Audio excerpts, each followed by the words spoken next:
Денеска сум во друштво на Дејан Митевски, ВД градоначалник на општина Аеродром и кандидат за градоначалник на општина Аеродром за ВМРО ДПМНЕ. Дејан, како си? Одлично. Да. Поканат. Во секое време. Знам дека си сега во целосен хаос, дека секојдневна работа, снимање, кампања во тек и така натаму. Како се снаоѓа Дејан со сето тоа? Малце напорно овој период, меѓутоа тоа е едно темпо кое што и од претходно го имаме, така да мислам дека ќе. Да сам почеток. Што сакаш луѓето да чувствуваат кога ќе слушнат Дејан Митевски градоначалник на општина Аеродром? Да знаат дека има некој што стои тука, што може да им помогне и што сака да им помогне. Тоа ми е вака прв приоритет што мислам дека треба луѓето да го знаат за мене. Што му беше на Дејан најголем предизвик со управување на вака голема, најголемата општина, ја би рекол, во Скопје, па и воопшто во Македонија? Во Скопје дефинитивно најголемата, предизвик е дефинитивно. 100.000 жители живеат тука, секој со посебни барања, со своји потреби, дали е за образование, дали е за градинки, дали е за чистота, дали како е за се снаоѓа со сето тоа? Да, малце хаотично ми беше на почетокот дека успеав да ги поставам работите, меѓутоа мислам дека веќе и сериозно навлегов во работите. Почнавме да реализираме многу проекти. Дефинитивно најголем предизвик остана менаџирање на хигиената, што не е 100% наша надлежност, меѓутоа се трудиме и тука на тоа поле да Супер. Да успееме. Морам да искоментирам, мислам без никаква наклонетост дека се гледа промената и мило ми е за тоа. Дали постои ова, сега мене ме интересира, дали постои некој период во овие години нели на управување како ВД градоначалник на општина Аеродром да си речеш што ми требаше бабелја? Вториот ден кога стана. Веќе вториот ден. Уште на вториот ден имаше едно страшно невреме, на таква поплава го фати Аеродром.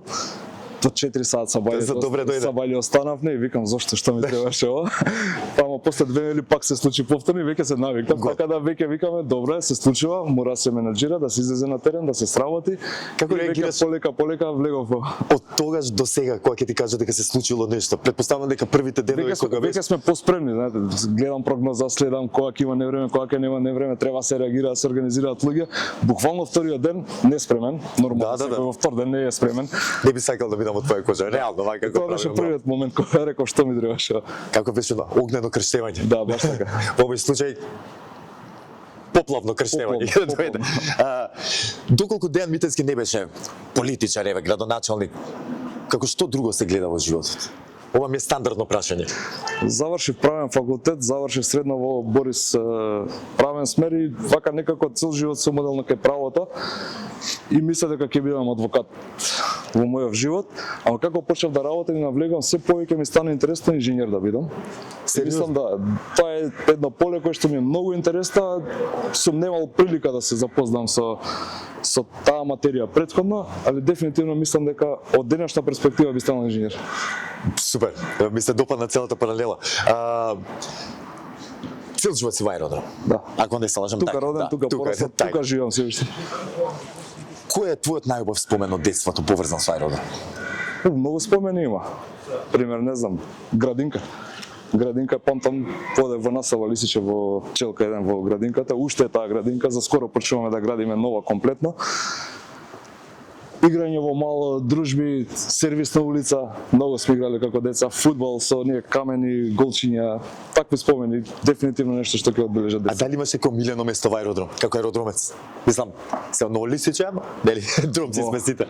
Во последно време повеќе локации, али летно време, особено кога е убаво сончево, место фамилиарно е парк Авионче Ново Лисиче, дефинитивно. Што е онај што сте го замислиле како ВД градоначалник, но ете во вие неколку години не успеавте да го направите и ви останало онака како некоја тежина што гледате во иднина да го направите? Освен она што е секојдневно што го гледаме, значи менаџирање со отпадот, што е навистина предизвик, сакав порано да започнам со изградба на првиот културен дом, кинотеатар во Аеродром. За жал, поради тоа што се такви процедурите не успеавме, меѓутоа веќе сме во завршна фаза и многу скоро почнуваме и тоа е нешто што мислам дека ќе комплетира сликата за Аеродром дефинитивно негово место во Скопје. Пак искрено меѓу нас, дали веруваш дека Аеродром повторно може да се врати да биде мирна, чиста, зелена општина како што беше некогаш? Ќе работиме да остане Аеродром место за живење. Не Аеродром место за бизнес, не Аеродром место на индустрија, значи дефинитивно место за живење и да, дефинитивно верувам дека Аеродром може да остане и мирна и спокојна и тивка и зелена општина. Што би одбрал да бидеш повеќе, почитуван или популарен? почитувам дефинитивно. Популарен сега поради овој изборен период сум, меѓутоа не е пријатно чувство. Да. Збори си за себе. Кога би одбралеве една реченица за да ги убедите луѓето да ви веруваат и да гласаат за вас, која би била таа? И дали може со една реченица? Да продолжиме, да одиме напред, дефинитивно. Почнавме многу проекти кои што ќе ги реализираме, ќе ги завршиме во наредниот период и верувам дека заслужуваме подршка. И за крај, што те нервира повеќе? Гужва во собраке или лош коментар на социјални медиуми? Зависи од периодот, дали во кампања или не. Се шалам, гужва во собраке дефинитивно, иако пробувам со точак многу често да движам низ заедот. Супер, ти благодарам многу за одвоеното време. многу. Ти посакувам успешна изборна битка и се гледаме во нека Фала и на наредна тебе. прилика. Да, се гледам.